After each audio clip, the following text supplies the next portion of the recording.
இன்றைய வேதவசன எபிரேயர் 10:38. விசுவாசத்தினாலே நீதிமான் பிழைப்பான். ஆமென்.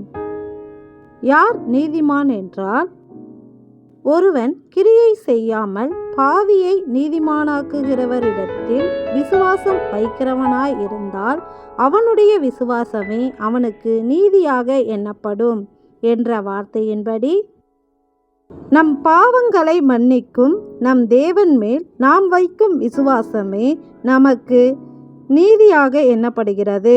எனவே தேவனை விசுவாசிக்கிறவனே நீதிமானாக இருக்கின்றான். இப்படி தேவன் மேல் விசுவாசம் உள்ளவனாக நீதிமானாக்கப்பட்டவன் அந்த விசுவாசத்தில் நிலைக்கும் போது பிழைக்கப்படுவான். எனவேதான் வேதம் சொல்லுகிறது, விசுவாசத்தினால் நீதிமான் பிழைப்பான்.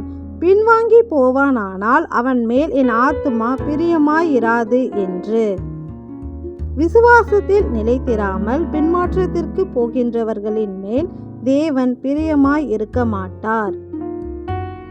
எனவே நாமோ கெட்டு போக பின்வாங்குகிறவர்களாய் இராமல் ஆத்துமா ஈடேற விசுவாசிக்கிறவர்களாய் இருக்கிறோம் என்ற வார்த்தையின்படி, நம் ஆத்துமா ஈடேறவும் கெட்டு போகாமல் பிழைத்திருக்கவும் தேவன் மேல் விசுவாசம் உள்ளவர்களாய் நிலைத்திருப்போம்.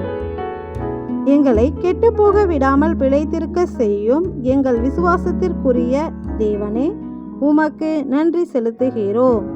நன்றி.